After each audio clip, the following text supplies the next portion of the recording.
مساء الفل. بكره ماتش فاركو. تعال نتكلم كده. جوميز مطلوب منه ايه وكان مطلوب منه ايه وايه اللي المفروض يحصل الفتره اللي جايه. طيب دلوقتي جوميز كان شرط عشان يجدد عقده لازم كان يكسب كونفدراليه ويتاهل الموسم اللي بعديه للبطولات الافريقيه، فده تم. خلاص الموضوع ان هو كسب كونفدراليه، خلاص اتاهل اتحاد الكوره بعد رسمي الفرق المشاركه في البطولات الافريقيه، والزمالك هيلعب كونفدراليه السنه الجايه. طيب دلوقتي انت عندك الاختبار الثاني اللي هو الدوري. هل كان مطلوب منك الدوري؟ لا.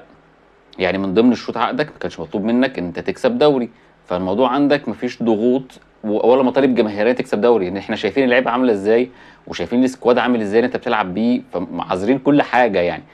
فما ينفعش ان انت تركز على 14 15 لعيب هم بيلعبوا كل ماتش، هم اللي بتهلكوا، هم بتقعد تجيب اليمين شمال والنص يمين وفوق تحت وتحت فوق وايه والدنيا بزراميطه. لازم نشوف لعيبه تانية.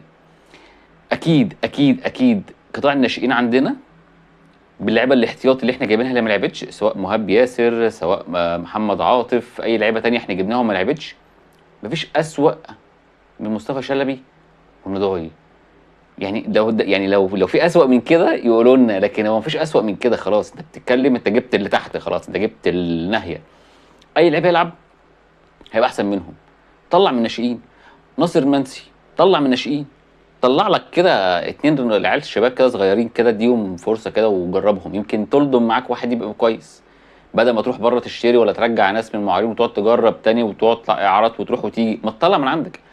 انت مش مطلوب منك تكسب دوري، خلاص الدوري كده كده انت ما عندكش سكواد ولا عندك تيم يقدر يديك نتائج ثابته فترات طويله. يعني ما يقدرش يديك مكاسب 10 ماتشات ورا بعض 7 ماتشات ورا بعض، مفيش الحاجات دي. احنا ما عندناش حد يقدر يديك بالسبع 8 ماتشات مكاسب ورا بعض. اخرك ماتشين وتقع واحد، ثلاثه تقع واحد، مش هتكمل. فانت ليه ما تبصش لقدام؟ ليه ما تبصش ان انت تفلتر بقى فرقتك؟ ليه ما تبصش ان انت تطلع من الناشئين؟ ليه ما تبصش ان انت تكون فرقه السنه الجايه تبقى من عندك انت؟ لو القيد توقف، ما انت القيد ممكن توقف في اي وقت، ما هو كده القيد موقوف بسبب خالد بوطيب. فالموضوع لازم يبقى فيه قعده او ترتيب للي بعد كده ايه اللي هيحصل. لكن نفضل قاعدين زي ما احنا كده بابراهيم نضاي ومصطفى شلبي والناس التعبانه دي كلها، مش هينفع يا جدعان.